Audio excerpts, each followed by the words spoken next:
ഒരു പ്ലാറ്റ്ഫോമിലൂടെ ആ, നമുക്ക് ക്രൈസിസ് കൗൺസിലിംഗ് എന്ന വിഷയത്തെ ആസ്പദമാക്കി നമുക്ക് ചില ക്ലാസ്സുകളൊക്കെ ആ, ഒരുമിച്ച് പഠിക്കാനായിട്ട് ദൈവം കൃപ ചെയ്തു.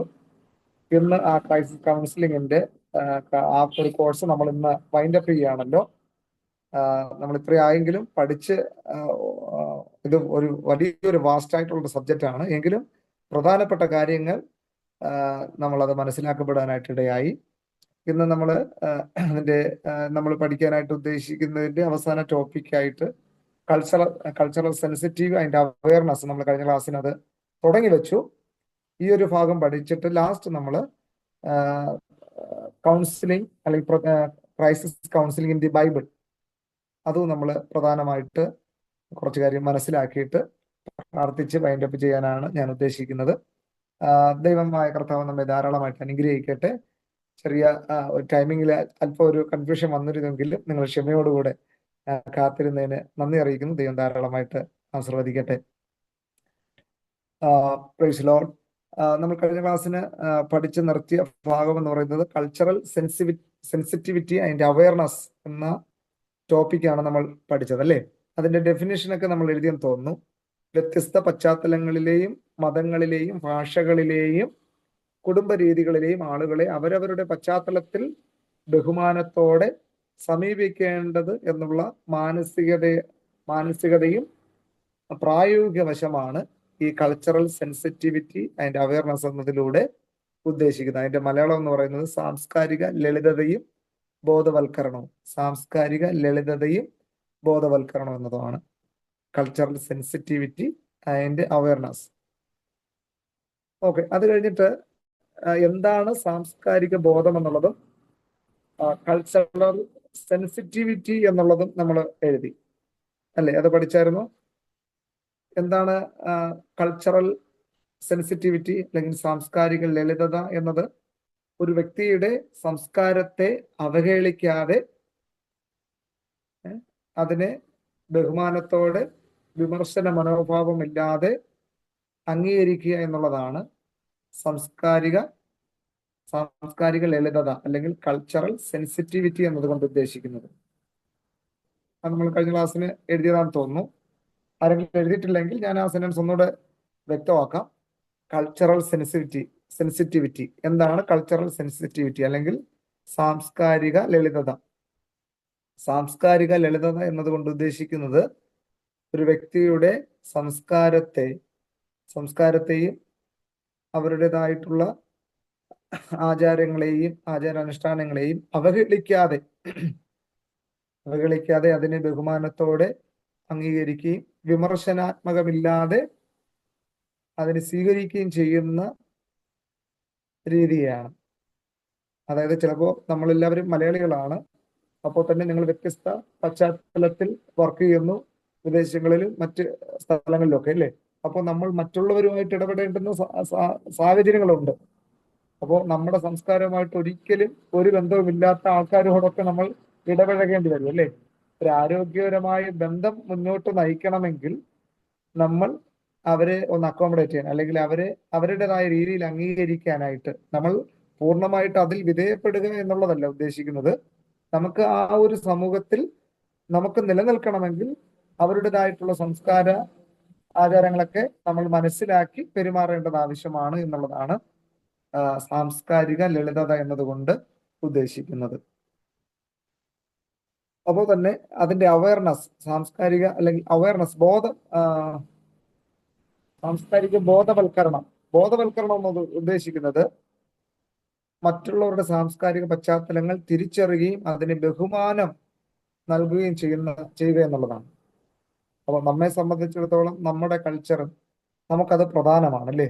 അപ്പോൾ ഓരോ സ്ഥലത്ത് പോകുമ്പോൾ അവരുടെ കൾച്ചറും അവരുടെ സംസ്കാരവും അവരുടേതായിട്ടുള്ള രീതികളും വളരെ വിഭിന്നമാണ്. പക്ഷെ നമുക്ക് അത് പ്രയാസം തോന്നുന്ന കാര്യങ്ങളായിരിക്കും. എങ്കിൽ അതിനെന്ത് ചെയ്യരുത്, നമ്മൾ അവഹേളിക്കാൻ പാടില്ല എന്നുള്ളതാണ്. അതാണ് സാംസ്കാരിക ബോധവൽക്കരണം എന്നതുകൊണ്ട് ഉദ്ദേശിക്കുന്നത്.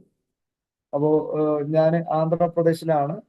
ആന്ധ്രാപ്രദേശ് ഗുണ്ടൂർ എന്ന സ്ഥലത്താണ് ഞാൻ BD ബാച്ചുലർ ഓഫ് ഡിവിനിറ്റി പഠനം കഴിഞ്ഞത്. അപ്പോ കേരളത്തിൽ നിന്ന് ആദ്യമായിട്ടാണ് ഞാൻ മറ്റൊരു സംസ്ഥാനത്തേക്ക് മാറി നിൽക്കുന്നത്. അപ്പോൾ ഞങ്ങളെ വീക്കെൻഡില് പ്രാക്ടിക്കൽ വർക്കിനായിട്ട് ഞങ്ങളെ കൊണ്ടുപോകും. അത് ഏതെങ്കിലും ചർച്ചിനെ ആസ്പദമാക്കി തെലുങ്ക് ചർച്ചിൽ എവിടെയെങ്കിലും കൊണ്ടുപോകും. കൊണ്ടുപോയിട്ട് നമുക്ക് വേറൊന്നിനുമല്ല, അവിടുത്തെ സംസ്കാരങ്ങളും അവിടുത്തെ ആരാധന രീതികളും മനസ്സിലാക്കുക എന്നുള്ളതാണ് ഞങ്ങളെ വിടുന്നതിന്റെ ഉദ്ദേശം. അപ്പോൾ അവിടെ ചെല്ലുമ്പോൾ അവിടെ മീറ്റിംഗ് എല്ലാം കഴിയും. ചിലപ്പോൾ അവിടുത്തെ ഭാഷ നമുക്ക് മനസ്സിലാകത്തില്ല, ആദ്യ വർഷമൊക്കെ മനസ്സിലാകത്തില്ല. എങ്കിലും നമ്മൾ ഇവിടുന്ന് കേരളത്തിൽ പോയല്ലേ, അപ്പോൾ ബൈബിൾ കോളേജിന്റെ ആ തീവ്രമായി പഠിക്കണം എന്നുള്ള ചിന്തയോടുകൂടി പോയി നമ്മൾ പാട്ട് അറിഞ്ഞുകൂടെങ്കിലും അവരോടൊപ്പം കൈയടിക്കുകയും എന്തെങ്കിലുമൊക്കെ മൂളുകയും ചെയ്യും. അത് കഴിഞ്ഞിട്ട് അവര് നമ്മുടേതായ രീതിയല്ല. ഇവിടെ നമുക്ക് ആരാധന തുടങ്ങുന്ന 6 മണിക്കോ അല്ലെങ്കിൽ 7 മണിക്കോ സന്ധ്യയ്ക്ക് പ്രാർത്ഥിച്ച് ആരാധന തുടങ്ങി 8:30 9 മണിയാകുമ്പോൾ നമ്മുടെ ആരാധനകൾ കഴിയും അല്ലേ. സ്പെഷ്യൽ മീറ്റിംഗ് അല്ലാത്ത ആരാധനകൾ, ഓൾനൈറ്റ് പ്രയർ ഉണ്ട്, മറ്റ് ഇതര ആരാധനകൾ സമയബന്ധിതമായിട്ട് അങ്ങ് പോകും. പക്ഷേ അവിടുത്തെ മിക്ക ആരാധനകളും തുടങ്ങുന്നത്, ആന്ധ്രാപ്രദേശിൽ മിക്ക ആരാധന തുടങ്ങുന്നത് 8:30-ക്കോ 9 മണിക്കോ ശേഷമായിരിക്കും. തുടങ്ങിയിട്ട് ഒരു 10:30 11 മണി വരെയൊക്കെ ആണ് നീണ്ടുപോകും. ഓക്കെ, ഇത് കഴിഞ്ഞിട്ടാണ് അവര് ആഹാരമൊക്കെ ഭക്ഷിക്കാനായിട്ട് കൊടുക്കുന്നത്. അപ്പോ നമ്മൾ അവിടെ ബൈബിൾ കോളേജ് സ്റ്റുഡൻസും അധ്യാപകരുമായിട്ട് ഒരുമിച്ച് ഒരു 8 പേര് ഗ്രൂപ്പ് തിരിഞ്ഞായിട്ട് ഇങ്ങനെ പോകുമ്പോൾ എനിക്ക് ആദ്യമായിട്ടുണ്ടായ ഒരു അനുഭവമാണ്. നമ്മൾ ഭക്ഷണത്തിന് പോയിരുന്നു കഴിഞ്ഞാൽ അതിന് വാഷ് സ്പേസിൽ പോയി ഹാൻഡ് വാഷ് ചെയ്തിട്ട് നമ്മൾ പോയിരിക്കും അല്ലേ. പക്ഷെ അവര് സ്വീകരിക്കുന്ന അവരുടെ ഒരു കൾച്ചർ എന്ന് പറയുന്ന ഗസ്റ്റിനെ എല്ലാം ഒരു പ്രത്യേക സ്ഥലത്ത് അവിടെ ഇരുത്തിയിട്ട് ഒരു ബേസിനും കപ്പിൽ വെള്ളമായിട്ട് വരും, നമ്മുടെ അടുക്കൽ വരും. അവർ തന്നെ നമ്മുടെ കൈ കഴുകിപ്പിക്കും. അത് കഴിഞ്ഞ ശേഷം അവർ ഫുഡ് കൊണ്ടുവരും. ഫുഡ് കഴിഞ്ഞ ശേഷം നമ്മൾ എഴുന്നേറ്റ് പോകേണ്ട, വാഷ് ബേസിന്റെ അടുത്ത് പോകേണ്ട കാര്യമില്ല. ഇതുപോലൊരു ബേസിനും ഇതുമായിട്ടൊക്കെ വരും. അപ്പൊ ആദ്യമൊക്കെ നമുക്ക് നമ്മുടെ കൾച്ചർ അനുസരിച്ച് എന്ത് ചെയ്യണം, ഭക്ഷണം കഴിച്ച് നമുക്ക് വാ ഒന്ന് കഴുകണം അല്ലേ. അപ്പോൾ അവരെ സംബന്ധിച്ചിടത്ത് വെള്ളം കൈ കഴുകിയിട്ട് ഇങ്ങനെ ജസ്റ്റ് ഒന്ന് തുടയ്ക്കുക. അപ്പൊ ആദ്യമൊക്കെ എനിക്കൊരു ബുദ്ധിമുട്ടായിരുന്നു. പിന്നെ എന്ത് ചെയ്യും, നമുക്ക് അവരെന്ത് വേണമെങ്കിലും നമ്മൾ അതിൽ ചെയ്തോളണം, പക്ഷെ നമ്മൾ അത് ചെയ്യത്തില്ല. പിന്നെ അത് മനസ്സിലാക്കിയ ശേഷം കുപ്പിയിൽ വെള്ളം എടുത്തോ അല്ലെങ്കിൽ ഗ്ലാസ്സിൽ വെള്ളം എടുത്തിട്ട് നമ്മൾ അത് നമുക്ക് പിന്നെ കഴിയാല്ലേ, അത് നമുക്കൊരു സംതൃപ്തി വരുമല്ലോ. അപ്പോൾ ഓരോ കൾച്ചറാണ്. ആദ്യമൊക്കെ അത് അംഗീകരിക്കാൻ ബുദ്ധിമുട്ടായിരുന്നു. ചിലപ്പോൾ നമ്മൾ മലയാളികളായിട്ടുള്ള കുറച്ച് സുഹൃത്തുക്കളുണ്ടായിരുന്നു, നമ്മുടെ മലയാളം പറഞ്ഞിട്ട് അവരെ ആക്ഷേപിക്കുമായിരുന്നു. പിന്നീട് നമ്മൾ പഠിച്ചു വന്നപ്പോൾ മനസ്സിലായി നമ്മൾ ആക്ഷേപിക്കാൻ പാടില്ല, പിന്നെ അവരുടെ കൾച്ചറിന്റെ ഭാഗമായിട്ട് നമ്മൾ അങ്ങ് തീരുകയായിരുന്നു. അതുപോലെ പഠനത്തിന്റെ ഭാഗമായിട്ട് പല സംസ്ഥാനങ്ങളിലേക്ക് പോകാനായിട്ടിടയായി. അപ്പോൾ ഓരോ സ്ഥലത്ത് പോകുമ്പോൾ അവരെ നമ്മളെ വെൽക്കം ചെയ്യുന്ന രീതി പല രീതികളാണ് അല്ലെ. അപ്പോൾ കുറെ കാര്യങ്ങൾ നമുക്ക് പഠിക്കേണ്ടതായിട്ടുള്ള കൾച്ചർ ഉണ്ടല്ലേ. നമ്മൾ മലയാളികൾ എന്ന് പറഞ്ഞിട്ട് നമ്മൾ അഹങ്കരിക്കുന്ന നമ്മുടെ സ്വകാര്യ അഹങ്കാരം എന്ന് പറയുന്ന പല കൾച്ചറുണ്ട്. പക്ഷെ ചില സ്ഥലങ്ങളിൽ പോകുമ്പോൾ അതിനേക്കാൾ ബെറ്റർ ആയിട്ടുള്ള കാര്യങ്ങൾ, അവരുടേതായിട്ടുള്ള ആതിഥ്യ മര്യാദകൾ, നമ്മെ റെസ്പെക്ട് ചെയ്യുന്ന രീതി, അതിഥികളെ സൽക്കരിക്കുന്ന രീതികളൊക്കെ കാണുമ്പോൾ നമ്മൾ ഒത്തിരി അവരിൽ നിന്ന് പഠിക്കേണ്ട കാര്യങ്ങൾ ഉണ്ട് എന്നുള്ളതാണ്. ഓക്കെ, അപ്പോൾ അതാണ് ഈ സാംസ്കാരിക ബോധവൽക്കരണം എന്നതുകൊണ്ട്, അവയർനെസ് എന്നതുകൊണ്ട് ഉദ്ദേശിക്കുന്നത്. ഓക്കെ, സാംസ്കാരിക ലളിത എന്നത് വ്യക്തി.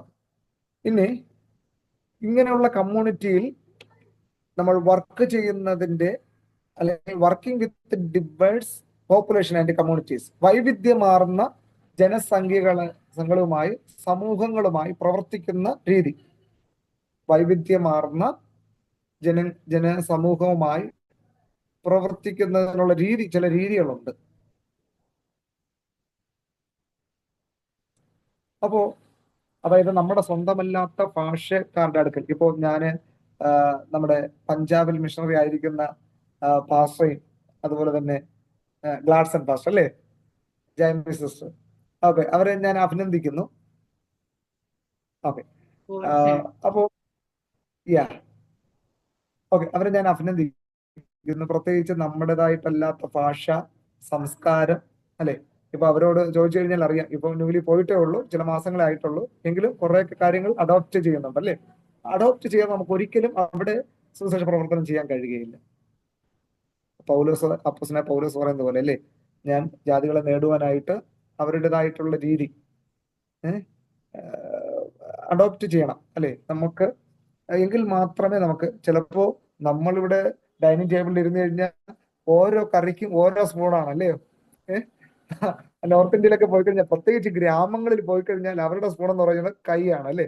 കൈ വെച്ച് തന്നെ ചോറ് കോരും, കൈ വെച്ച് തന്നെ. എനിക്ക് അങ്ങനെയുള്ള അനുഭവം ദേവദാസന് ഉണ്ടായിട്ടുണ്ടോ എന്ന് അറിയത്തില്ല, ഉണ്ടായിട്ടുണ്ടാകും ഗ്രാമങ്ങളിൽ പോകുമ്പോൾ. ഇതുപോലുള്ള ഒത്തിരി അനുഭവങ്ങൾ. ഈ എനിക്കൊരു സ്വഭാവം ഉണ്ടായിരുന്നു. ഈ അവധി കിട്ടുന്ന സമയത്ത് നാട്ടിൽ വരാൻ നിൽക്കാതെ എൻ്റെ ഫ്രണ്ട്സിനോടൊപ്പം അവരോടൊപ്പം നോർത്ത് ഇന്ത്യയിലൊക്കെ എന്ന് പറഞ്ഞാൽ, ചെറുപ്രായത്തിലെ പാസ്റ്റർ മകനായതുകൊണ്ട് ദൈവദാസന്മാര് പറയും നോർത്ത് ഇന്ത്യയിൽ പോകണം, കേരളത്തിൽ വന്ന് കിടന്ന് ഇവിടെ കൈതട്ടി പാസ്റ്റർമാരെ കൈതട്ടി വന്ന് വീഴുക, അതുകൊണ്ട് കേരളത്തിൽ മിനിസ്റ്റർ ചെയ്യരുത്. അപ്പോൾ തന്നെ ദൈവദാസൻ പറയും നോർത്ത് ഇന്ത്യയിലൊക്കെ മിനിസ്റ്റർ ചെയ്യണമെങ്കിൽ ഡബിൾ കോളിംഗ് വേണമെന്ന്. രണ്ട് തരത്തിലുള്ള വിളി വേണം. ഡബിൾ കോളിംഗ്, ഒറ്റ കോളിംഗ് കൊണ്ട് പോകാൻ പറ്റത്തില്ല. ഡബിൾ കോളിംഗ് എന്ന് പറഞ്ഞാൽ അവിടുത്തെ സാഹചര്യം പിടിച്ചു നിൽക്കണം. ഒറ്റയ്ക്കാണെങ്കിലും ഒക്കെ, കുടുംബമായിട്ടാണെങ്കിൽ അത് തീർച്ചയായിട്ടും ആ കോളിംഗ് പൂർണ്ണമായിട്ട് വിലയിരുത്തിയ ശേഷമേ പോകാവൂ. അപ്പൊ ഞാൻ എന്ത് ചെയ്തു, ഇത് എന്റെ മനസ്സിൽ കിടന്നിട്ട് അവധി വരുന്ന സമയത്ത് എന്റെ പപ്പയുടെ പേരൻസിനോട് ചോദിച്ചിട്ട് ഞാൻ ഫ്രണ്ട്സിനോടൊപ്പം അവരെ വീട്ടിലും പോകുന്ന വേറെ ഒന്നുമില്ല, അവരുടെ സംസ്കാരം ഇനി ഞാൻ പഠിച്ചിറങ്ങിയാൽ നോർത്ത് ഇന്ത്യയിലാണ് ദൈവം നയിക്കുന്നുണ്ടെങ്കിൽ എനിക്ക് പിടിച്ചു നിൽക്കാൻ പറ്റുമോ എന്നും കൂടെ മനസ്സിലാക്കാൻ വേണ്ടിയിട്ടായിരുന്നു. അതുകൊണ്ട് മിക്ക സ്റ്റേറ്റുകളിലും എനിക്ക് ഭാഗ്യമായിട്ട് പോകാൻ കഴിഞ്ഞിട്ടുണ്ട്. അപ്പോ ഈ ഒരു വില്ലേജിൽ നമ്മൾ മീറ്റിംഗ് എല്ലാം കഴിഞ്ഞിട്ട് അങ്ങനെ ഇരുന്നപ്പോൾ നല്ല വിശപ്പുണ്ട്. അടുത്ത കടകൾ ഇല്ല, കടകളുണ്ടെങ്കിൽ തന്നെ മേടിച്ച് കഴിക്കാനായിട്ടുള്ള സ്റ്റുഡന്റ് ഇല്ലേ, അതിനുള്ള കാശും നമ്മുടെ കാണത്തില്ല. അപ്പോൾ എന്തുവാ, ചോറ് കൈകൊണ്ട് കോരുന്നു. അപ്പോൾ തന്നെ ആ കൈകൊണ്ട് തന്നെ നല്ല കേട് തൈര്, നല്ല കട്ടി തൈര്, ആ തൈര് ചോറും വെച്ച് നമുക്ക് നന്നായിട്ട് ഫുഡ് കഴിക്കാം. പക്ഷെ അവർ വിളമ്പുന്ന രീതി കണ്ടു കഴിഞ്ഞാൽ നമുക്ക് കഴിക്കാനേ തോന്നില്ല. പക്ഷെ വിശപ്പ് സഹിക്കാനും വയ്യ, ഇത് കഴിച്ചില്ലെങ്കിൽ വേറെ ഒന്നും കിട്ടത്തുമില്ല എന്നുള്ള സാഹചര്യം മനസ്സിലാക്കി അങ്ങ് കണ്ണുടച്ചങ്ങ് കഴിക്കും. പിന്നെ അതൊക്കെ ഭയങ്കര ടേസ്റ്റ് ആണ് അവിടെ നിൽക്കുമ്പോൾ. പിന്നെ അതൊക്കെ ഭയങ്കര ടേസ്റ്റ്. അപ്പോൾ ആദ്യം നമ്മൾ മാറുമ്പോൾ അയ്യോ ഞാൻ പ്രത്യേകിച്ച് പ്ലേറ്റിലേ കഴിക്കുകയുള്ളൂ, അല്ലെങ്കിൽ ഇന്ന രീതിയെ കഴിക്കുമെന്ന് പറഞ്ഞു കഴിഞ്ഞാൽ ഒരിക്കലും നമുക്ക് മറ്റ് സംസ്കാരത്തിലുള്ള മിനിസ്റ്റർ ചെയ്യാൻ പറ്റത്തില്ല. അല്ലെങ്കിൽ നോർത്ത് ഇന്ത്യൻ മിനിസ്ട്രിയോ മറ്റ് നമ്മുടെ സംസ്കാരം വിട്ട് ജോലി ചെയ്യണമെങ്കിലോ പ്രത്യേകിച്ച് ശുശ്രൂഷ ചെയ്യണമെങ്കിലോ അവര് തരുന്ന കാര്യങ്ങൾ നമ്മൾ അംഗീകരിക്കണം. അവര് തരുന്ന ഭക്ഷണം നമ്മൾ കഴിച്ചില്ലെങ്കിൽ അവരെ നമ്മൾ റിജക്ട് ചെയ്യുന്നു എന്നുള്ളതാണ്. അവര് നമ്മൾ അംഗീകരിക്കുന്നില്ലത്. നമ്മൾ അത് ചെയ്തില്ല എങ്കിൽ നമ്മൾ പറയുന്നവർ കേൾക്കാനും പോകുന്നില്ല. അതാണ് ഏറ്റവും പ്രധാനപ്പെട്ട കാര്യം എന്നത്. ഓക്കെ, അപ്പൊ ഇങ്ങനെയുള്ള കാര്യങ്ങൾ, ഒന്ന് അവരുടെ സാഹചര്യം നമ്മൾ മനസ്സിലാക്കണം. പിന്നെ ആ പോപ്പുലേഷൻ, അവിടുത്തെ ജനസമൂഹത്തെ, അവരുടെ സ്വഭാവ രീതികളെ നമ്മൾ മനസ്സിലാക്കണം. പിന്നെ വിവിധ സംസ്കാരപരമായ, ഭാഷാപരമായ, മതപരമായ പ്രവർത്തനങ്ങളിൽ നമ്മൾ കൂട്ടായ്മ ഉണ്ടാകണം. ഒരിക്കലും നമ്മൾ കേരളത്തിൽ ചെയ്യുന്ന അതേ രീതിയിലുള്ള സുവിശേഷം രീതി നമുക്ക് ഒരിക്കലും ചിലപ്പോൾ നോർത്ത് ഇന്ത്യയിൽ അത് സൂട്ടബിൾ ആകണമെന്നില്ല. അപ്പോൾ അവരുടേതായ സംസ്കാരം നമ്മൾ പഠിച്ച് അതിൻ്റെ വരിയിൽ പ്രവർത്തിച്ചെങ്കിൽ വന്നെങ്കിൽ മാത്രമേ, എനിക്കറിയാം 20-30 വർഷം കൊണ്ട് നോർത്ത് ഇന്ത്യയിൽ മിഷണറിമാരായിരിക്കുന്ന ദേവദാസന്മാരെ, ഒരു ഗ്രാമത്തിൽ തന്നെ ആയിരിക്കുന്ന മിഷണറിമാരെ അറിയാം. അവർ ഓരോ സമയം പറയുന്നത്, ഇത്ര വർഷം ആയെങ്കിലും ഞങ്ങൾ ഓരോ സമയം അവരെ വീട്ടിൽ പോകുമ്പോൾ ഞങ്ങൾ ആദ്യമായിട്ട് സുവിശേഷം അവർ കേൾക്കുന്നത് പോലുള്ള രീതിയാണ് അവർ ഇങ്ങോട്ടുള്ള പ്രതികരണം എന്ന് പറഞ്ഞാൽ, നമുക്ക് കേരളത്തെ സംബന്ധിച്ചിടത്തോളം 20 വർഷമായുള്ള ഒരു വിശ്വാസം എന്ന് പറഞ്ഞാൽ പക്കാ വിശ്വാസിയായിരിക്കും. ദൈവദാസൻ ഒരാഴ്ച ഇല്ലെങ്കിൽ പോലും പ്രഭാരണം നടത്താൻ ഏബിളുള്ള ഒരു വ്യക്തിയായിരിക്കും അല്ലെ. എല്ലാ രീതിയിലും ആരാധന നടത്തുന്നതിലും ദൈവനാമത്തിന് വേണ്ടി കൊടുക്കുന്ന രീതിയിലാണെങ്കിലും സുവിശേഷ പ്രവർത്തനങ്ങളിൽ എങ്ങനെയൊക്കെ പങ്കാളികളാകണമെന്ന് അവർക്ക് വ്യക്തമായിട്ട് വചനം അറിയാമെന്നുള്ളവരായിരിക്കും. പക്ഷെ നോർത്ത് ഇന്ത്യയെ സംബന്ധിച്ചിടത്തോളം ഇങ്ങനെ അറിയാമെങ്കിലും അവർക്ക് ദശാംശം കൊടുക്കണമെന്ന് അറിയാമെങ്കിലും അവർ കൊടുക്കത്തില്ല. അങ്ങനെയൊക്കെയുള്ള സാമ്പത്തിക പ്രതിസന്ധികളൊക്കെ അനുഭവിക്കുന്നു. അതുകൊണ്ടാണ് സ്നേഹമേറിയിട്ടുള്ള മലയാളികളായിട്ടുള്ള സഹോദരങ്ങൾ നോർത്ത് ഇന്ത്യൻ മിനിസ്ട്രിക്ക് വേണ്ടി സ്പോൺസർ ചെയ്യുന്നതും അങ്ങനെ സഹായിക്കുന്നതും ഒക്കെ. ഓക്കെ, അപ്പോ നമ്മൾ പഠിച്ചു വരുന്നത് കൾച്ചറൽ സെൻസിറ്റിവിറ്റി ആൻഡ് അവയർനെസ് ആണ്.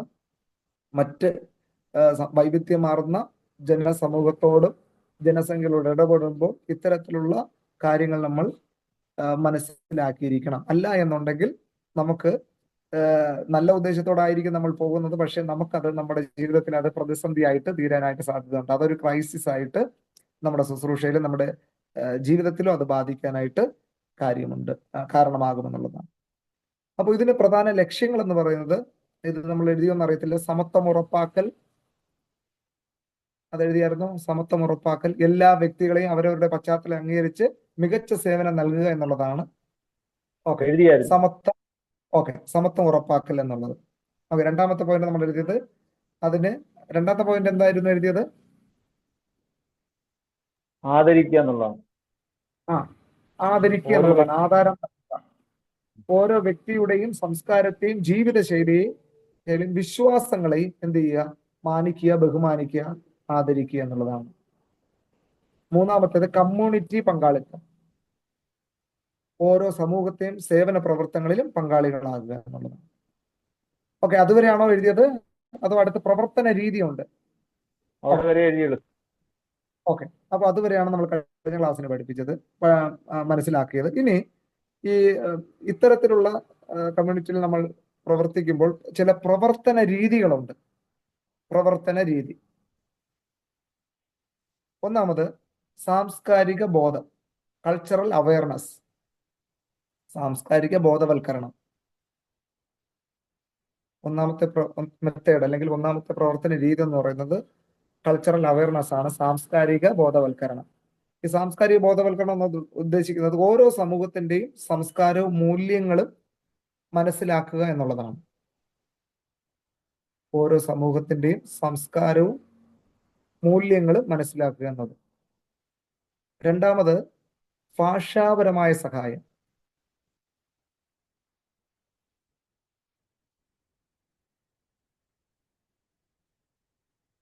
ഒരു കമ്മ്യൂണിറ്റിയിൽ നമ്മൾ പ്രവർത്തനത്തിന് പോകുമ്പോൾ അവര് ഭാഷ പ്രധാനമാണ്, ലാംഗ്വേജ് വെരി ഇമ്പോർട്ടൻ്റ് ആണ്. അപ്പോൾ എനിക്കിപ്പോഴും ഓർമ്മയുണ്ട്, ഞാൻ എൻ്റെ ആദ്യത്തെ വർഷം വെക്കേഷൻ ടൈമിൽ ഒരു ദേവദാസനോടൊപ്പം UP ഉത്തർപ്രദേശിലെ സാദാബാദ് എന്ന് പറയുന്ന സ്ഥലത്ത് ഒരു ദേവദാസനോടൊപ്പം പോയപ്പോൾ അവിടുത്തെ ആൾക്കാർ ഹിന്ദിയിൽ ചോദിക്കും. ഹിന്ദിയല്ല, അവിടത്തേതായിട്ടുള്ള ഒരു രീതിയാണ്. ഹിന്ദി ആണെങ്കിലും അല്പമെങ്കിലും എനിക്ക് മനസ്സിലാകും. ഓരോ ഗ്രാമങ്ങൾക്കും അതിൻ്റെതായ ട്രൈബൽ ലാംഗ്വേജ് ഉണ്ട്. അപ്പൊ ഹിന്ദി ആണെങ്കിൽ നമുക്ക് മനസ്സിലാവും, പക്ഷെ അതിൻ്റെതായ ഭാഷയോട് ചോദിക്കും, ഇത് എവിടെയുള്ള വ്യക്തിയാണ്, ഏത് ജാതിക്കാരനാണ് എന്നൊക്കെ അവർ ചോദിക്കും. ചോദിച്ചിട്ട് എല്ലാം മനസ്സിലാക്കിയ ശേഷം ചോദിക്കും, അവർക്ക് നമ്മളോട് സംസാരിക്കാനായിട്ട് ശ്രമിക്കും. അപ്പൊ നമ്മളോട് സംസാരിക്കാൻ ശ്രമിക്കുമ്പോൾ ഹിന്ദി അറിയത്തില്ല. അപ്പോൾ അവിടുത്തെ ട്രൈബൽ ലാംഗ്വേജ് സംസാരിക്കുമ്പോൾ ഒട്ടും മനസ്സിലാകത്തില്ല. അപ്പോൾ അവർ ചോദിക്കുന്ന ഒരു കാര്യമാണ്, ഹിന്ദി ഹമാര രാഷ്ട്രഭാഷ, എന്നിട്ട് നിനക്കറിയത്തില്ല എന്ന് ഓർത്ത് ഇങ്ങനെ കളിയാക്കും. അപ്പൊ അവർ ചിന്തിക്കുന്നത് എന്താണ്, ലോകം മുഴുവൻ ഒറ്റ ഭാഷയേ ഉള്ളൂ, അത് ഹിന്ദിയാണ് എന്ന് ചിന്തിക്കും. അപ്പൊ അത് അറിയത്തില്ല എന്ന് പറയുമ്പോൾ അവർ നമ്മളെ ഒന്ന് അധിക്ഷേപിച്ച് അല്ലെങ്കിൽ കളിയാക്കി ചിരിക്കുന്ന മനോഭാവം. അപ്പോ ഭാഷ വളരെ പ്രധാനമായിട്ടാണ്.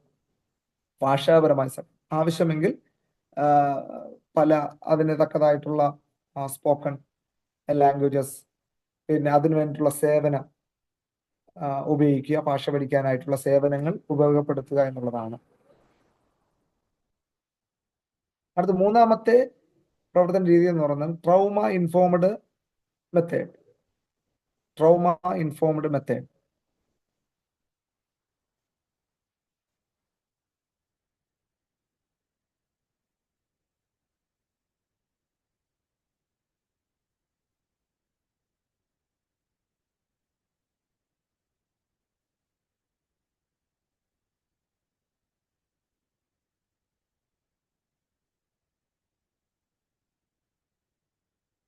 ഓക്കെ, ട്രോമ ഇൻഫോർഡ് മെത്തേഡ് എന്ന് പറയുമ്പോൾ അതിന്റെ മലയാളം അറിയാലോ, ഈ ആഘാത പരിവർത്തന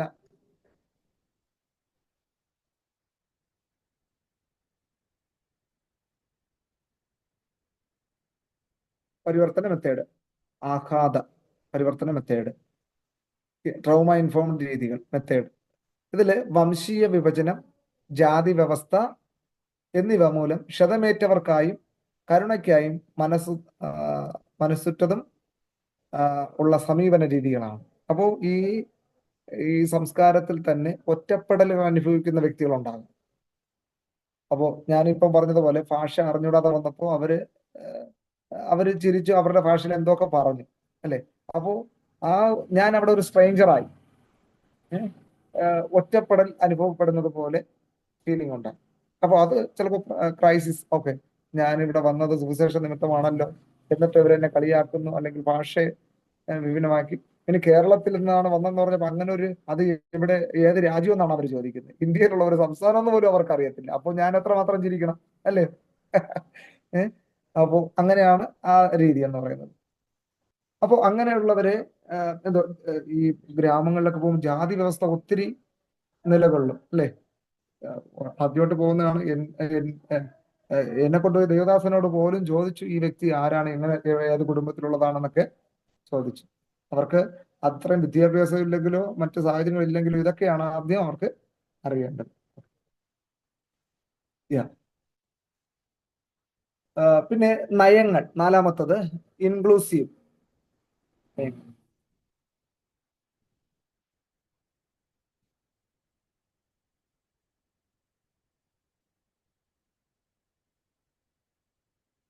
ഓക്കെ. അപ്പോ ഇതിൽ ഭിന്നശേഷിയുള്ളവരുണ്ടാകും, ഡിസബിൾഡ് ആയിട്ടുള്ള ആൾക്കാർ ഉണ്ടാകും.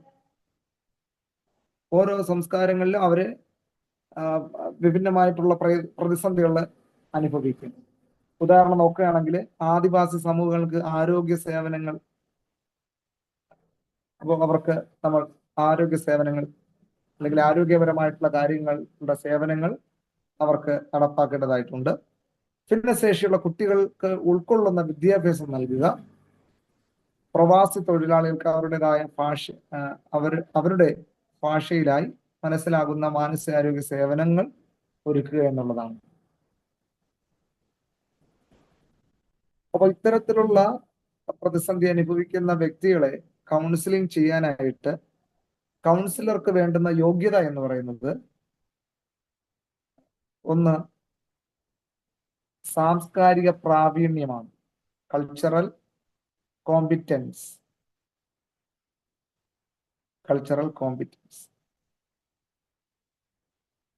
സാംസ്കാരിക പ്രാവീണ്യം നമ്മളത് മനസ്സിലാക്കി എല്ലാ സമൂഹങ്ങളെയും സംസ്കാരങ്ങളെ അതിൻ്റെതായ രീതിയിൽ മനസ്സിലാക്കി ഉൾക്കൊള്ളുകയും ചെയ്യാനായിട്ട് ശ്രമിക്കുക എന്നുള്ളതാണ്. രണ്ടാമതായി എല്ലാ കൗൺസിലിങ്ങിനും വേണ്ട ഒരു കാര്യമാണ് ആക്റ്റീവ് ലിസണിങ് ആൻഡ് എമ്പതി. ശ്രദ്ധയോടെ കേൾക്കൽ. ആക്റ്റീവ് ലിസണിങ്, ശ്രദ്ധയോടെ കേൾക്കൽ. അപ്പോ ഏത് തരത്തിലുള്ള കൗൺസിലിംഗ് ആണെങ്കിലും ഒരു കൗൺസിലറിന് ഉണ്ടായിരിക്കേണ്ടുന്ന ഏറ്റവും പ്രധാനപ്പെട്ട ഒരു ക്വാളിഫിക്കേഷനാണ് ലിസണിങ് അല്ല, ആക്റ്റീവ് ലിസണിങ്. വളരെ ജാഗ്രതയോടെ കേൾക്കാനായിട്ടുള്ള രണ്ട് ചെവികൾ അല്ലെ? അപ്പൊ കേൾക്കുമ്പോൾ നമ്മൾ വെർബൽ കമ്മ്യൂണിക്കേഷൻ മാത്രമല്ല, സംസാര ഭാഷ മാത്രമല്ല, നോൺ വെർബൽ കമ്മ്യൂണിക്കേഷൻ, അവരുടെ ഫേഷ്യൽ എക്സ്പ്രഷൻ, പിന്നെ കൈകാലുകളുടെ ചലനം, ഇതൊക്കെ അവർ അതിലൂടെയൊക്കെ സംസാരിക്കും. അതെല്ലാം നമ്മൾ മനസ്സിലാക്കിയിരിക്കും. Active listening. പിന്നെ അത് കഴിഞ്ഞിട്ട് എമ്പതി, സഹാനുഭൂതി. എമ്പതി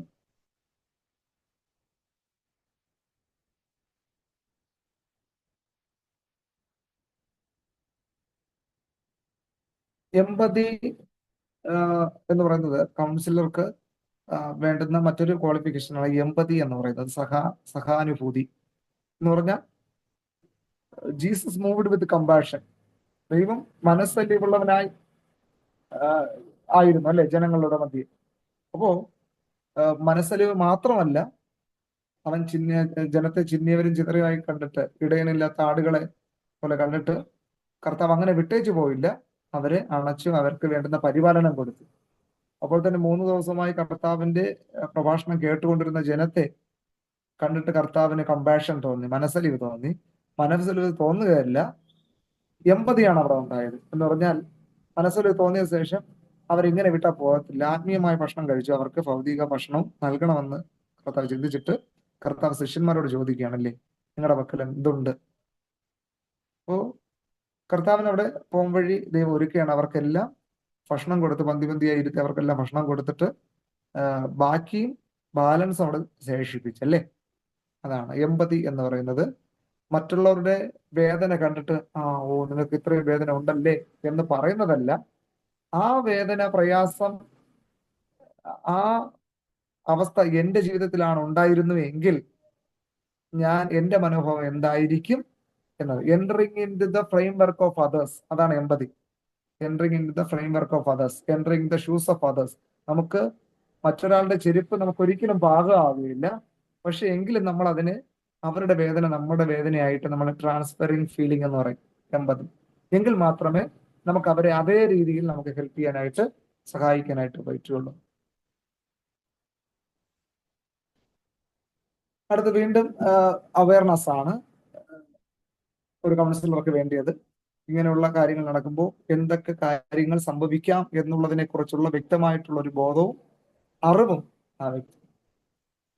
അപ്പോൾ വൈവിധ്യത്തെ ക്ഷമയോടെയും മാന്യതയോടെയും സമീപിക്കുമ്പോൾ മാത്രമേ നാം സത്യസന്ധമായും കൃത്യമായും സമത്വപരമായും ഫലപ്രദമായ സേവനം സമൂഹത്തിന് നൽകാൻ കഴിയും.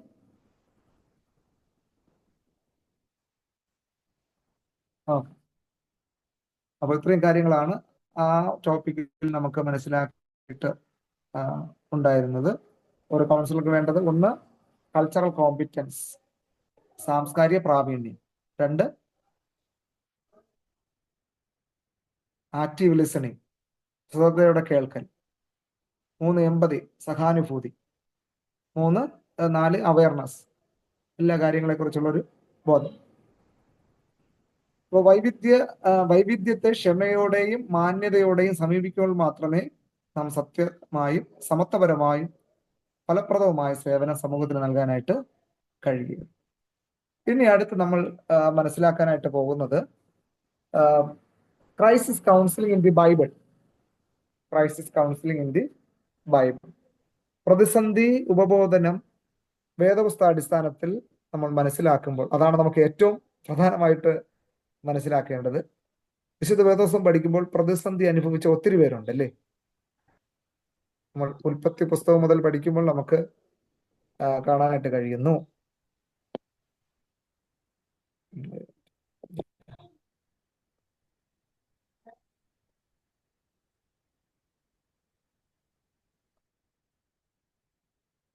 Okay, crisis counselling in the Bible. ബൈബിളിലുള്ള ക്രൈസിസ് കൗൺസിലിംഗിന്റെ ഉദാഹരണങ്ങളും അടിസ്ഥാനങ്ങളും എന്നതാണ് നമ്മൾ മനസ്സിലാക്കാനായിട്ട് പോകുന്നത്. ബൈബിൾ പാഠങ്ങൾ പലപ്പോഴും മനുഷ്യരുടെ ജീവിതത്തിൽ വരുന്ന വിവിധ ക്രൈസിസുകളോടുള്ള ദൈവത്തിന്റെ പ്രതികരണവും ആത്മീയ പിന്തുണയും നമുക്ക് കാണാനായിട്ട് കഴിയും. ഉൽപ്പത്തി പുസ്തകം മുതൽ തന്നെ നമ്മൾ പഠിക്കുമ്പോൾ പല ഉദാഹരണങ്ങൾ നമുക്ക് വിശുദ്ധ വേദപുസ്തകത്തിൽ നിന്ന് പ്രതിസന്ധികൾ അനുഭവിച്ച വ്യക്തികളും എപ്രകാരം ആ പ്രതിസന്ധിയെ തരണം ചെയ്തു എന്നുള്ളത് നമുക്ക് മനസ്സിലാക്കാനായിട്ട് കഴിയുന്നു. അതിൽ പ്രധാനപ്പെട്ട ചിലരുടെ കാര്യങ്ങൾ നമുക്ക് മനസ്സിലാക്കാം. 1, ദാവീദ് രാജാവ്, ഡേവിഡ്.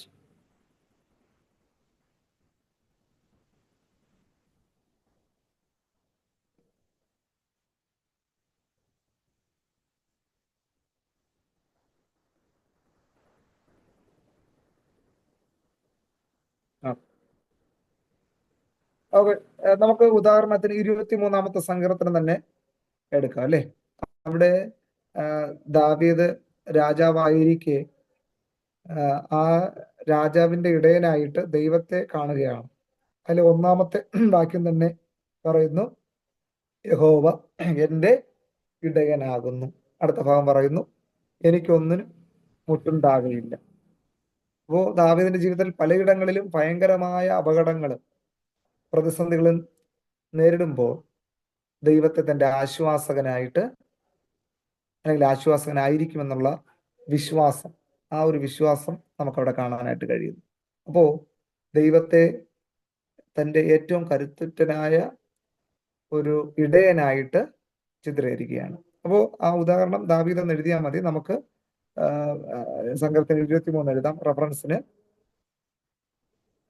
എന്നിട്ട് നമ്മുടേതായ ആശയം തന്നെ മനസ്സിലാക്കി നമുക്ക് അത് കൂടുതലായിട്ട് മനസ്സിലാക്കാവുന്നതേ ഉള്ളൂ.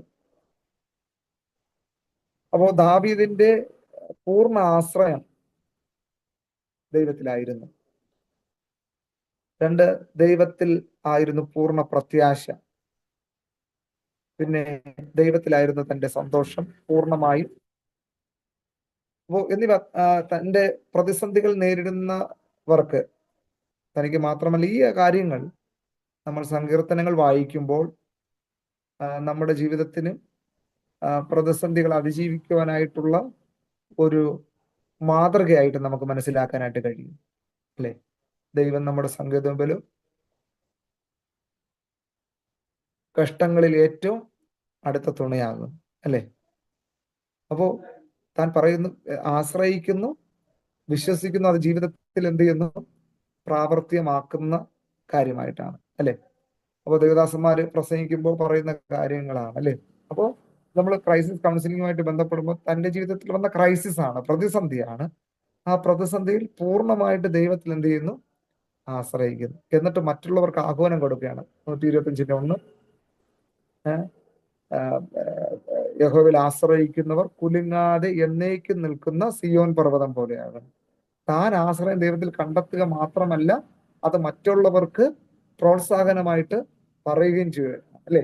അതാണ് പ്രതിസന്ധി കൗൺസിലിംഗ് എന്നതുകൊണ്ട് ഉദ്ദേശിക്കുന്നത്. നമ്മൾ പ്രതിസന്ധിയിലായിരിക്കുമ്പോൾ തന്നെ മറ്റ് പ്രതിസന്ധി അനുഭവിക്കുന്ന വ്യക്തികളെ സഹായിക്കുകയാണ്. അതാണ്. ഓക്കെ. അപ്പൊ ഒന്ന് ദാവീദിന്റെ രീതിയാണ്. രണ്ടാമതായിട്ട് നമ്മൾ പഠിക്കുമ്പോൾ നമുക്ക് കാണാനായിട്ട് കഴിയുന്ന ഉദാഹരണം എന്ന് പറയുന്നത് മറ്റാരുമല്ല, ഇയ്യോബ് തന്നെയാണ്, അല്ലേ? ഇയ്യോബിന്റെ ജീവിതത്തിൽ അഗാധമായ ദുഃഖമുണ്ടായി, ഒത്തിരി സാമ്പത്തിക നഷ്ടമുണ്ടായി, തന്റെ ആരോഗ്യം നഷ്ടപ്പെട്ടു, തന്റെ അവിശ്വാസം ഒരിക്കലും തന്റെ വിശ്വാസം താൻ ഒരിക്കലും തള്ളിക്കളയുന്നില്ല. തന്റെ അവിശ്വാസത്തെ പുറത്ത് കാണിക്കാതെ, അല്ലെ, ദൈവത്തിൽ പൂർണ്ണമായിട്ട് താൻ വിശ്വസിക്കുകയാണ്. ഇയ്യോബ് 1:21 ഒരാൾക്കൊന്ന് വായിക്കാമോ? ബൈബിൾ ഉള്ളവർ, കയ്യിലുള്ളവർ.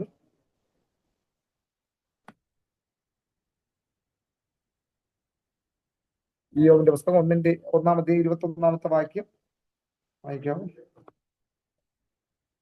മലയാളം ബൈബിൾ കയ്യിലുണ്ട്, ഞാൻ വായിക്കാം. ഇതിലൊന്നും ഇയ്യോബ് പാപം ചെയ്യുകയോ ദൈവത്തിന് പോഷത്വം ആരോപിക്കുകയോ ചെയ്തില്ല. 22.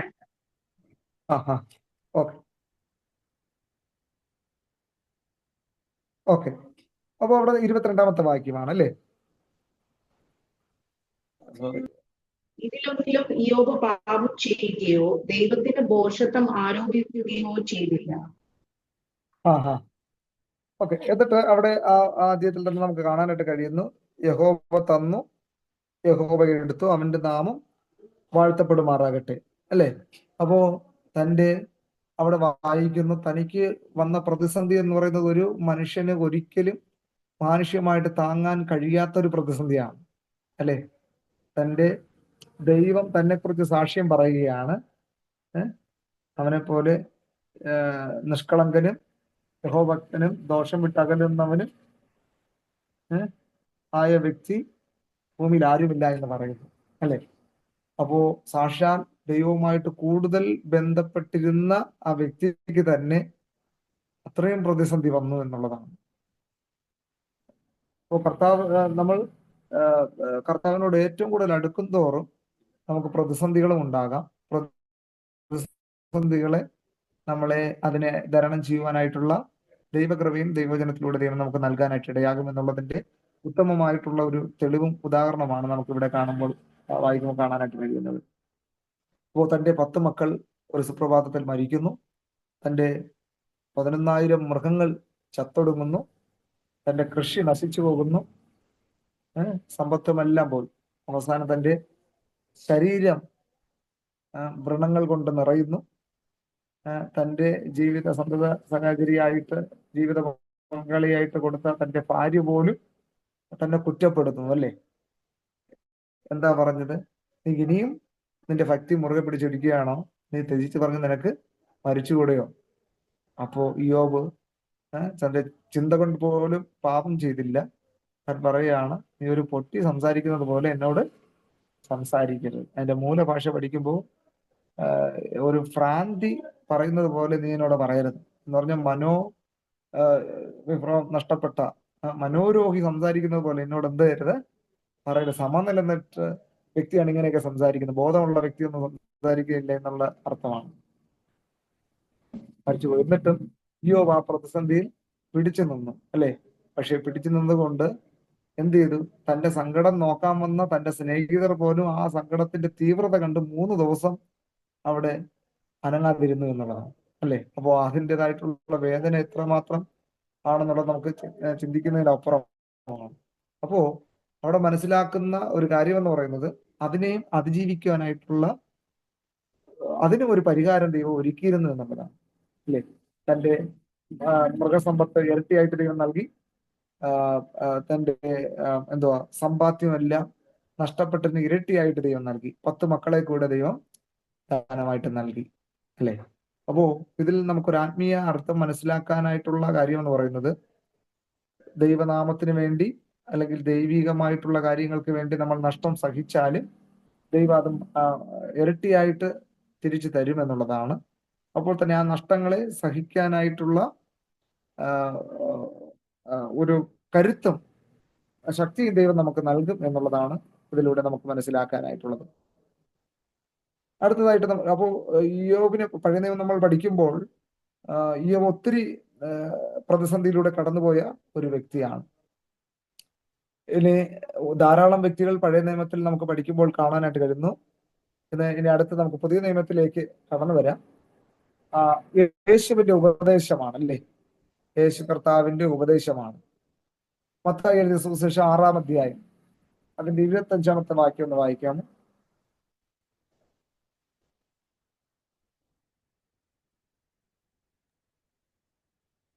അതുകൊണ്ട് ഞാൻ നിങ്ങളോട് പറയുന്നത്, എന്ത് തിന്നും എന്ത് കുടിക്കുമെന്ന് നിങ്ങളുടെ ജീവനായി കൊണ്ടും എന്ത് ഉടുക്കുമെന്ന് ശരീരത്തിനായി കൊണ്ടും വിചാരപ്പെടരുത്. ആകാരത്തെക്കാൾ ജീവനും ഉടുപ്പിനേക്കാൾ ശരീരവും വലുതല്ലേ. ഓക്കെ. അപ്പോ ഇവിടെ നമുക്ക് കാണാൻ കഴിയുന്ന കർത്താവ് തന്റെ ശിഷ്യന്മാരോട് പറയുന്ന ഗിരിപ്രഭാഷണ സന്ദേശങ്ങൾ ആണല്ലേ. 5, 6, 7 അധ്യായങ്ങൾ എന്ന് പറയുമ്പോൾ കർത്താവിന്റെ പർവ്വത പ്രസംഗമാണ്. ഓക്കെ.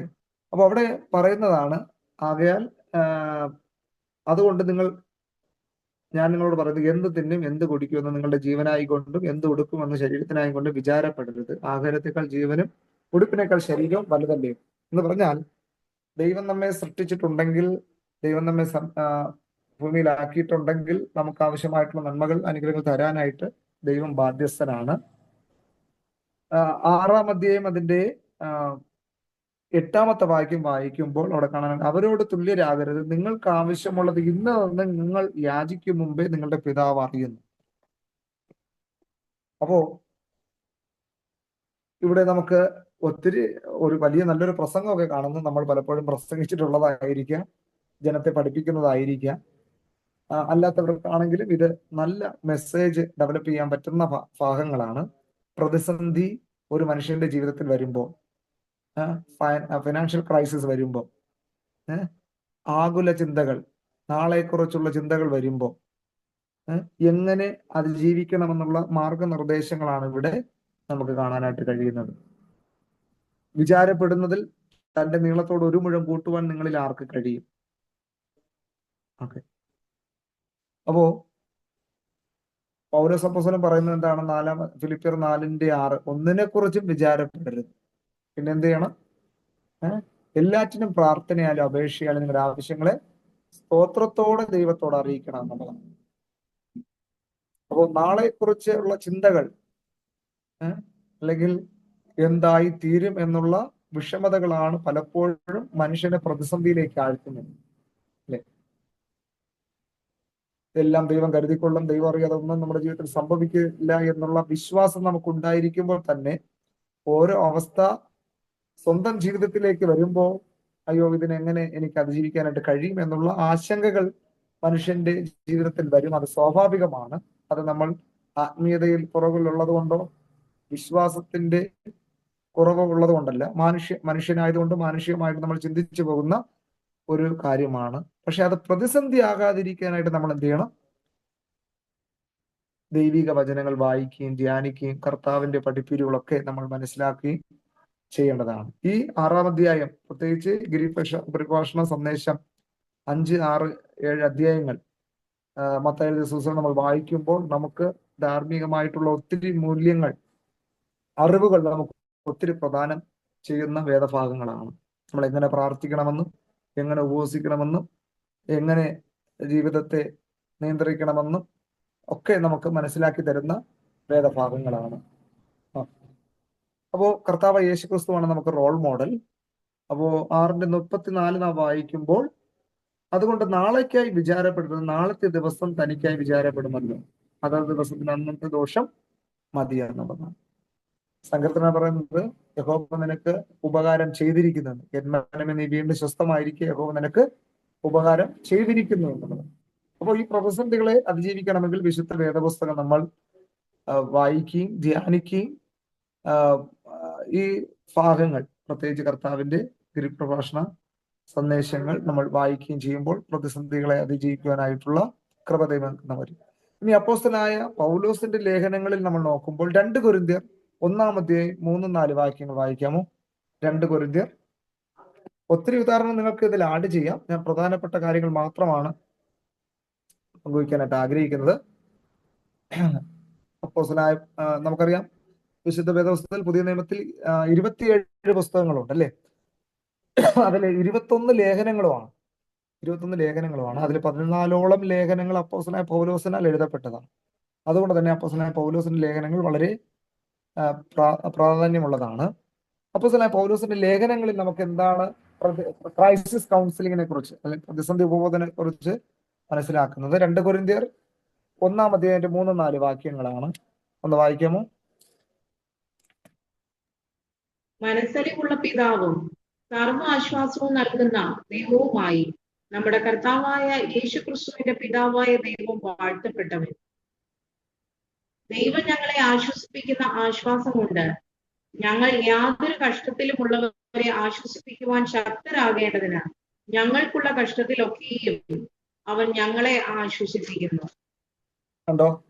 അപ്പോ ചിലപ്പോഴൊക്കെ ആരെങ്കിലുമൊക്കെ നിങ്ങളോടൊക്കെ ഇതുപോലുള്ള കാര്യങ്ങൾ ചോദിച്ചിട്ടുണ്ടാകും. നിങ്ങളൊരു പ്രതിസന്ധിയിലാണ്, നിങ്ങളൊരു വിഷമത്തിലാണ്, എങ്കിലും നിങ്ങൾക്ക് ഈ സന്തോഷത്തോടെ ഈ പ്രതിസന്ധി അതിജീവിക്കാൻ കഴിയുന്നുണ്ടല്ലോ എന്ന് ചിലപ്പോൾ ആരെങ്കിലും ചോദിച്ചിട്ടുണ്ടോ, അല്ലെങ്കിൽ അങ്ങനെയുള്ള അനുഭവം ഉണ്ടായിട്ടുണ്ടോ എന്നറിയത്തില്ല. പക്ഷെ ഇത് ഓരോ ദൈവമക്കൾക്കും ദൈവം നൽകിയിരിക്കുന്ന പ്രത്യാശയാണ് അല്ലേ? ആ ഒരു വാക്യം നിങ്ങൾ അണ്ടർലൈൻ ചെയ്യണം. 4-ാമത്തെ വാക്യം, പ്രത്യേകിച്ച് 2 കൊരിന്ത്യർ 1-ന്റെ 4-ാമത്തെ വാക്യം, ദൈവം ഞങ്ങളെ ആശ്വസിപ്പിക്കുന്ന ആശ്വാസം കൊണ്ട് ഞങ്ങൾ ഏതൊരു കഷ്ടത്തിലുമുള്ളവരെ ആശ്വസിപ്പിപ്പാൻ ശക്തരാകേണ്ടതിന് ഞങ്ങൾക്കുള്ള കഷ്ടത്തിലൊക്കെയും അവൻ ഞങ്ങളെ ആശ്വസിപ്പിക്കുന്നു. അപ്പോ ദൈവദാസന്മാർക്കും കഷ്ടതയുണ്ടല്ലേ, പ്രയാസങ്ങളുണ്ട്. എനിക്ക് തോന്നുന്നു ഇതില് മെജോറിറ്റി അല്ലാതെ വർക്ക് ചെയ്യുന്നവരായിരിക്കും, ഫുൾ ടൈം മിനിസ്ട്രിയിൽ നിൽക്കുന്നവര് കുറവാണെന്ന് തോന്നുന്നു. ഓക്കെ, അപ്പോൾ നമ്മളുടെ ശുശ്രൂഷ മേഖലകളിൽ അല്ലെങ്കിൽ പ്രവർത്തന മേഖലകളിൽ ഇനി ഒരു പെന്തക്കോസ്തുകാരനാണ് എന്ന് അറിഞ്ഞു കഴിഞ്ഞാൽ മറ്റുള്ളവർ വിളിക്കുന്നത് നമ്മളെ ഉപദേശി എന്നോ പാസോ എന്നൊക്കെ ആയിരിക്കും വിളിക്കുന്നത് അല്ലേ? അപ്പൊ ഒരു ദേവദാസിൽ ഉണ്ടായിരിക്കേണ്ട ക്വാളിറ്റിയും നമ്മിൽ കാണണമെന്ന് മറ്റുള്ളവർ ആഗ്രഹിക്കുന്നു. അപ്പോ ഒരു പ്രതിസന്ധി വരുമ്പോൾ നമ്മൾ അവരോട് പറയുമ്പോൾ, അല്ലെങ്കിൽ അവർ നമ്മോട് പറയുമ്പോൾ നമ്മൾ അതിനേക്കാളും ഒരു പ്രതിസന്ധിയിലൂടെ കടന്നു പോകുന്ന വ്യക്തിയായിരിക്കാം. പക്ഷെ പൗലോസിന്റെ ലേഖനങ്ങൾ പറയുന്ന എന്താണ്? ദൈവം ഞങ്ങളെ ആശ്വസിപ്പിക്കുന്ന ആശ്വാസം കൊണ്ട് ഞങ്ങൾ ഏതൊരു കഷ്ടത്തിനുമുള്ളവരെ ആശ്വസിപ്പിക്കുവാൻ ശക്തരാകേണ്ടത് ഞങ്ങൾക്കുള്ള കഷ്ടത്തിൽ ഒക്കെയും അവൻ ഞങ്ങളെ ആശ്വസിപ്പിക്കുന്നു. അപ്പോൾ ദൈവമാണ് നമ്മെ എന്ത് ചെയ്യുന്നത്? ആശ്വസിപ്പിക്കുന്നത്. അപ്പോൾ ഒരു വ്യക്തി ഇനി കൗൺസിലറാണ്, നമ്മളെല്ലാവരും കൗൺസിലിങ്ങിന്റെ ഓരോ ഭാഗങ്ങൾ പഠിച്ചുകൊണ്ടിരിക്കുകയാണ്. അപ്പോ നമ്മുടെ അടുക്കൽ വരുന്നത് ഒരിക്കലും സന്തോഷം, ഹാപ്പി ലൈഫിൽ ആയിരിക്കുന്ന ഒരു വ്യക്തി നമ്മുടെ അടുക്കൽ വരത്തില്ല അല്ലെ? ജീവിതത്തിൽ കഷ്ടവും അല്ലെങ്കിൽ ആ പ്രതിസന്ധി എങ്ങനെ അതിജീവിക്കണമെന്ന് അറിഞ്ഞുകൂടാത്തവരും ആയിരിക്കാം പരിഹാരത്തിന് വരുന്നത്. അപ്പോ അവര് പ്രതിസന്ധി നമ്മളോട് പറയുമ്പോൾ നമ്മൾ അതിനേക്കാളും കഷ്ടത്തിലിരിക്കുന്നവരായിരിക്കും അല്ലെ? എങ്കിലും ആസ് എ കൗൺസിലർ നമ്മൾ അവര് എന്ത് ചെയ്യണം? അയ്യോ ഞാൻ നിങ്ങളെക്കാൾ കഷ്ടത്തിലാണ് എന്ന് പറഞ്ഞ് മാറിപ്പോവുകയല്ല, നമ്മൾ അവരെ ആക്റ്റീവായിട്ട് ലിസണിങ് ചെയ്യണം. എമ്പതി, റെസ്പെക്ട്, ജെന്യൂൻനെസ്, ഇതൊക്കെ ഒരു കൗൺസിലറുടെ സ്വഭാവ സവിശേഷതകളിലേക്ക് വരുന്ന ഒരു കാര്യമാണ്. ഇതെല്ലാം നമ്മൾ പ്രാവർത്തികമാക്കേണ്ടുന്ന ഒരു കാര്യമാണ്. ഓക്കെ, ഞാൻ ഇച്ചിരൂടെ മുന്നോട്ട് പോകട്ടെ, ഇനി നമുക്ക് സമയം കുറവാണല്ലോ. അടുത്തൊരു ഉദാഹരണം പഠിക്കുമ്പോൾ ഓക്കെ, മറ്റൊരു ഉദാഹരണം യോഹന്നാന്റെ സുവിശേഷമാണ്. 14-ാം അധ്യായം 27-ാമത്തെ വായിക്കും. കർത്താവ് പറയുകയാണ്, ഞാൻ നിങ്ങൾക്ക് സമാധാനം തന്നേച്ചു പോകും, അത് ലോകം തരുന്നത് പോലെയല്ല, ഞാൻ നിങ്ങൾക്ക് തരുന്നു. ഓക്കെ, അപ്പോ ദൈവമക്കൾ എന്ന് പറയുന്നത് ദൈവ കൽപ്പന അനുസരിക്കുന്ന നാം ഓരോരുത്തരും ദൈവിക സമാധാനം അനുഭവിക്കുന്നവരാണ്. അപ്പോൾ ഈ സമാധാനം മറ്റുള്ളവർക്ക് നമ്മൾ നൽകേണ്ട ഉത്തരവാദിത്വം നമുക്ക് ദൈവം നൽകിയിട്ടുണ്ട്. അപ്പോ ബൈബിളിൽ നിന്നുള്ള ക്രൈസിസ് കൗൺസിലിങ്ങിന്റെ ചില അടിസ്ഥാനങ്ങളുണ്ട്. പ്രതിസന്ധി കൗൺസിലിങ്ങിന് വിശുദ്ധ വേദപുസ്തകം പഠിക്കുമ്പോൾ ചില അടിസ്ഥാനങ്ങളുണ്ട്. അതിൽ ഒന്നാമത്തേത് പ്രാർത്ഥനയിലൂടെയുള്ള ആശ്വാസമാണ്, പ്രയർ. പ്രാർത്ഥനയെക്കുറിച്ച് ഒത്തിരി നിർവചനങ്ങൾ നമുക്ക് എഴുതാനായിട്ട് കഴിയും, അല്ലേ? അപ്പോ ദൈവത്തോടുള്ള ബന്ധം, ഈ പ്രാർത്ഥന എന്ന് പറയുന്നത് ദൈവത്തോടുള്ള ബന്ധം എന്ത് ചെയ്യുന്നു? ഉറപ്പിക്കുന്നു, ശക്തമാക്കുന്നു. പ്രതിസന്ധികളെ തരണം ചെയ്യാനായിട്ട് പ്രാർത്ഥന നമ്മെ, അത് ദൈവത്തോടുള്ള ബന്ധത്തെ ഉറപ്പിക്കുന്നു. 2, വിശ്വാസം, ദൈവത്തിലുള്ള വിശ്വാസം എന്ന് പറഞ്ഞാൽ ഞാൻ പ്രാർത്ഥിച്ചാൽ ദൈവം എൻ്റെ പ്രാർത്ഥന കേൾക്കും, അല്ലെങ്കിൽ വിശ്വാസത്തോടുകൂടിയ പ്രാർത്ഥന, അത് വളരെ നീതിമാന ശ്രദ്ധയോടുകൂടിയ പ്രാർത്ഥന വളരെ ഫലിക്കും എന്നൊക്കെ ഉണ്ട്. അപ്പോൾ വിശ്വാസമാണ് ക്രിസ്തീയ ജീവിതത്തിന്റെ അടിസ്ഥാന ഘടകവും വിശ്വാസം തന്നെയാണ്. എബ്രായർക്ക് എഴുതിയ ലേഖനം 11-ാം അധ്യായം 4-ാമത്തെ വാക്യത്തിൽ വിശ്വാസം കൂടാതെ ദൈവത്തെ പ്രസാദിപ്പിക്കാൻ സാധ്യമല്ല. അപ്പൊ ദൈവത്തിന്റെ അടുക്കൽ വരുന്നവൻ ദൈവം ഉണ്ട് എന്ന് വിശ്വസിക്കണം. God is there. അപ്പോൾ തന്നെ അന്വേഷിക്കുന്നവർക്ക് പ്രതിഫലം നൽകുന്നു, reward. Those who are earnestly seek him, he will give reward. അപ്പോൾ ആ ദൈവത്തിലുള്ള വിശ്വാസമാണ്. 1 പ്രയർ, 2 ഫെയ്ത്ത്, 3 ഹോപ്പ്, ദൈവത്തിലുള്ള പ്രത്യാശയാണ്. ഈ കഷ്ടതകളൊക്കെ ഒരു ദിവസം മാറുമെന്നും ഇതിനൊക്കെ ഒരു അവസാനമുണ്ട് എന്നുള്ള ഒരു പ്രത്യാശ. ദൈവമക്കളുടെ ഹോപ്പ് എന്ന് പറയുന്നത് സെക്കൻഡ് കമ്മിങ് ഓഫ് ജീസസ്, അല്ലേ? ഓക്കെ, അടുത്ത പോയിന്റ് പിന്തുണയും സഹപ്രവർത്തനവും എന്ന് പറഞ്ഞാൽ വേദനയിലിരിക്കുന്ന മറ്റുള്ളവരെ നമ്മൾ സഹായിക്കുക, അവർക്ക് ടൈമിങ്ങിൽ ഹെൽപ്പ് ചെയ്യുക. സദൃശവാക്യം പഠിക്കുമ്പോൾ സദൃശവാക്യം പഠിക്കുമ്പോൾ നമുക്ക് കാണുന്നത്, നിങ്ങൾക്ക് നന്മ ചെയ്യാൻ പ്രാപ്തിയുള്ളപ്പോൾ നന്മ ചെയ്യണമെന്നാണ്, അല്ലേ? അപ്പോൾ നന്മ ചെയ്യുവാനും കൂട്ടായ്മ കാണിപ്പാനും മറക്കരുതെന്ന് ദൈവത്തിന്റെ വചനത്തിലുണ്ട്. അപ്പോൾ ദൈവമക്കളെ സംബന്ധിച്ചിടത്തോളമാണ് നമുക്ക് നമ്മുടെ ഇല്ലായ്മയിലും മറ്റുള്ളവരെ സഹായിക്കാനായിട്ടുള്ള, നന്മ ചെയ്യാനായിട്ടുള്ള ഒരു മനസ്സ്, പിന്തുണയും സഹപ്രവർത്തനം, ചാരിറ്റി വർക്ക്. ഓക്കെ, അടുത്ത പോയിന്റ് ആണ് ജീവിത പാഠങ്ങൾ, ആത്മീയ മാർഗനിർദ്ദേശങ്ങൾ. അത് തിരുവഴുത്തിന്റെ പ്രബോധനത്താൽ ഉപയോഗിച്ച് നമുക്ക് തിരുവചനത്തിൽ നിന്നും ലഭിക്കുന്നതാണ് ഈ അറിവുകൾ എന്ന് പറയുന്നത്. ജീവിത പാഠങ്ങൾ ഉൾക്കൊണ്ട് ആത്മീയ മാർഗനിർദ്ദേശങ്ങൾ നമുക്ക് നൽകുന്നു. അപ്പോ എന്തൊക്കെയാണ്? പ്രയർ, പ്രാർത്ഥന, വിശ്വാസം, പ്രത്യാശ, പിന്നെ പിന്തുണയും സഹപ്രവർത്തനവും അല്ലെങ്കിൽ ചാരിറ്റി വർക്ക്, മറ്റുള്ളവരെ സഹായിക്കുക, നന്മ ചെയ്യുക. 3 ഇതെല്ലാം അവസാന പോയിന്റ് എന്ന് പറയുന്നത് ജീവിത പാഠങ്ങൾ, ആത്മീയമായ ദർശനങ്ങൾ. അപ്പോ ക്രിസ്തീയ ക്രൈസിസ് കൗൺസിലിങ്ങിന്റെ കാതലായിട്ടുള്ള വിഷയം എന്ന് പറയുന്നത്, അല്ലെങ്കിൽ പരിഹാരം എന്ന് പറയുന്നത്, വിശുദ്ധ വേദപുസ്തകമാണ്, പരിശുദ്ധാത്മാവാണ് ആ പ്രതിസന്ധിയെ തരണം ചെയ്യാനായിട്ട് നമ്മെ പ്രേരിപ്പിക്കുന്നതും സഹായിക്കുന്നതും. അപ്പോസ്തലനായ പൗലോസ് പറയുന്നത്, ക്രിസ്തുവിൽ നിങ്ങൾക്ക് വിശ്വസിപ്പാൻ മാത്രമല്ല കർത്താവിന് വേണ്ടി കഷ്ടം സഹിപ്പാനും കൂടി വരം നൽകിയിരിക്കുന്നു എന്നുള്ളതാണ്. 1 കൊരിന്ത്യർ 10:13 പറയുന്നു, നിങ്ങൾക്ക് നടപ്പില്ലാത്ത പരീക്ഷ ദൈവം അനുവദിക്കുകയില്ല, ദൈവം വിശ്വസ്തൻ, പരീക്ഷയോടുകൂടി അവൻ നീക്കുപോക്കും തരും. ഇതാണ് അൾട്ടിമേറ്റ് ആയിട്ടുള്ള ക്രൈസിസ് കൗൺസിലിങ്ങിന്റെ അടിസ്ഥാനം എന്ന് പറയുന്നത്. കർത്താവ് പറഞ്ഞത് എന്താണ്? ലോകത്തിൽ നിങ്ങൾക്ക് കഷ്ടമുണ്ടെങ്കിലും ധൈര്യപ്പെടുവിൻ, ഞാൻ ലോകത്തെ ജയിച്ചിരിക്കുന്നു. അപ്പൊ പൂർണ്ണമായിട്ടൊരു സാറ്റിസ്ഫൈഡ് ആയിട്ടുള്ള, അല്ലെങ്കിൽ പൂർണ്ണ തൃപ്തിയുള്ള പൂർണ്ണ സൗഖ്യമുള്ള ഒരു വ്യക്തി പോലും ഈ ഭൂമിയിൽ ഇല്ല എന്നുള്ളതാണ്. നമുക്ക് പൂർണ്ണ സൗഖ്യം കിട്ടുന്നത് ഒന്നുകിൽ നമ്മൾ മരിക്കണം, അല്ലെങ്കിൽ കർത്താവിന്റെ വരവോടുകൂടിയാണ് ഇത് സംഭവിക്കുന്നത്. അപ്പോ തലയുള്ളിടത്തോളം തലവേദന ഉണ്ടെന്ന് പറയുന്നത് പോലെ, അല്ലേ, കൈയുള്ളിടത്തോളം കൈവേദന ഉണ്ടെന്നുള്ളത് പോലെ. അപ്പോ ചിലരൊക്കെ പറയും, കർത്താവ് ദേവദാസനെ അല്ലെങ്കിൽ സഹോദരി എന്റെ തലവേദന മാറാൻ വേണ്ടി പ്രാർത്ഥിക്കണം. അത് നമുക്ക് പ്രാർത്ഥിക്കാം, അല്ലേ, പക്ഷേ തലവേദന പൂർണ്ണമായിട്ട് മാറണമെങ്കിൽ, അല്ലേ, തല ഉള്ളിടത്തോളം നമുക്ക് തലവേദന ഉണ്ടാകും, അല്ലേ, എന്നുള്ളത് പോലെ. എന്ന് പറഞ്ഞാൽ ക്രൈസിസ് ജീവിതത്തിന്റെ പാർട്ട് ഓഫ് ലൈഫ്. അത് വൺ ഓർ അതർ വേ, ഒന്നല്ലെങ്കിൽ മറ്റൊരു രീതിയിൽ ക്രൈസിസ് ജീവിതത്തിന്റെ ഭാഗമാണ്. പക്ഷെ അതിനെ എങ്ങനെ തരണം ചെയ്യണമെന്നുള്ള പരിഹാര മാർഗങ്ങൾ പല ടോപ്പിക്കുകളായിട്ട് നമുക്ക് കഴിഞ്ഞ ക്ലാസ്സിനും ഒക്കെ നമുക്ക് മനസ്സിലാക്കാനായിട്ട് കഴിഞ്ഞു. അവസാനമായിട്ട് ബൈബിൾ വീക്ഷണത്തിൽ നമ്മൾ പഠിക്കുമ്പോൾ തിരുവചനമാണ് നമുക്ക് എല്ലാത്തിന്റെയും ആധാരം. ദൈവിക പ്രത്യാശയിലൂടെയും വിശ്വാസത്തിലൂടെയും പ്രാർത്ഥനയിലൂടെയും സഹിഷ്ണുതയിലും നന്മ ചെയ്യുന്നതിലൂടെ ഒക്കെ നമുക്ക് ആ ഒരു പരിഹാരം നമുക്ക് ലഭിക്കുന്നു എന്നുള്ളതാണ്. അത് മറ്റുള്ളവർക്കൂടെ പറഞ്ഞ് മനസ്സിലാക്കുക എന്നുള്ളതാണ് ക്രിസ്തീയ കൗൺസിലർ എന്ന ഇതിൽ നമുക്ക് ദൈവം തന്നിരിക്കുന്ന ഓരോ കാര്യം. അപ്പോൾ ഇത്രയും കാര്യങ്ങളാണ് ഈ ചുരുങ്ങിയ ക്ലാസ്സുകൾ കൊണ്ട് പറയാനായിട്ട് ഉദ്ദേശിച്ചത്. ദൈവം സഹായിച്ച് നമുക്ക് അതൊരു രണ്ട് ക്ലാസ് കൂടെ നമുക്ക് എക്സ്ട്രാ തരാനായിട്ടിടയാ. അതുകൊണ്ട് ഇത്രയും കാര്യങ്ങൾ സവിസ്തരമായിട്ട് മനസ്സിലാക്കാനായിട്ട് കഴിഞ്ഞു. എനിക്കറിയാം നിങ്ങൾക്ക് പൂർണ്ണമായിട്ട് മനസ്സിലായിട്ടില്ല, പക്ഷെ ഒരു ചെറിയ ഒരു അറിവ് നിങ്ങൾക്ക് ലഭിച്ചെന്ന് വിശ്വസിക്കുന്നു.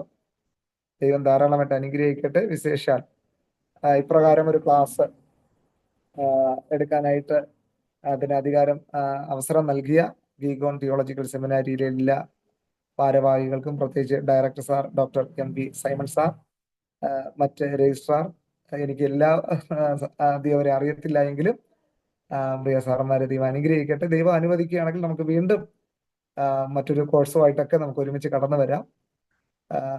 ഇങ്ങനൊരു മീഡിയയിലൂടെ കാണാനും പരിചയപ്പെടാനും ചില ആഴ്ചകൾ നിങ്ങളുടെ വിലപ്പെട്ട സമയം ഒരുമിച്ചായിരിക്കാൻ ദൈവം സഹായിച്ചു.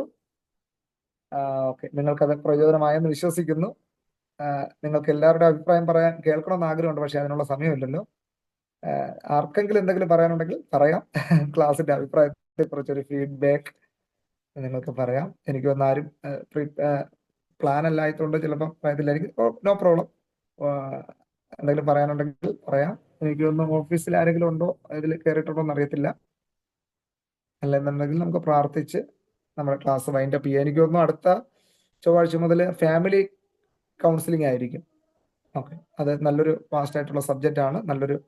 എനിക്കൊരു നല്ലൊരു മേഡം ക്ലാസ് എടുക്കാനായിട്ട് ഉണ്ടാകും. ദൈവം സഹായിക്കും. ആർക്കെങ്കിലും എന്തെങ്കിലും അഭിപ്രായം ഉണ്ടെങ്കിൽ പറയാം.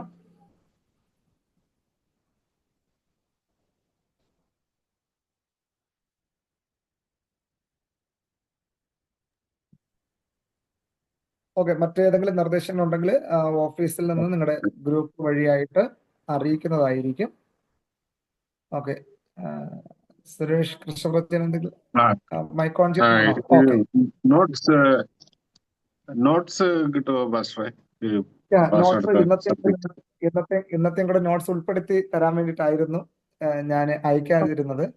അപ്പോൾ അത് ഞാൻ ഓഫീസ് വഴി അയക്കാം. അത് നിങ്ങൾക്ക് ഒരുമിച്ച് അപ്പോൾ PDF ആക്കിയിട്ട് അയക്കാം. അപ്പോൾ എല്ലാവർക്കും അത് പ്രിന്റ് എടുക്കാനോ വായിക്കാനോ ഒക്കെ കഴിയും. ഇന്നത്തെ നോട്ടും കൂടെ ബിബ്ലിക്കൽ പെർസ്പെക്റ്റീവും കൂടെ ആസ്പദമാക്കി ഞാൻ no problem. Okay, God bless you. ദൈവം ധാരാളമായിട്ട് അനുഗ്രഹിക്കട്ടെ. അപ്പോൾ നമുക്ക് പ്രാർത്ഥിച്ച് പിരിയാം. പ്രാർത്ഥിക്കും. പരിശുദ്ധ പിതാവേ, നല്ല ഈ സമയത്തിനായി സ്തോത്രം. കർത്താവേ,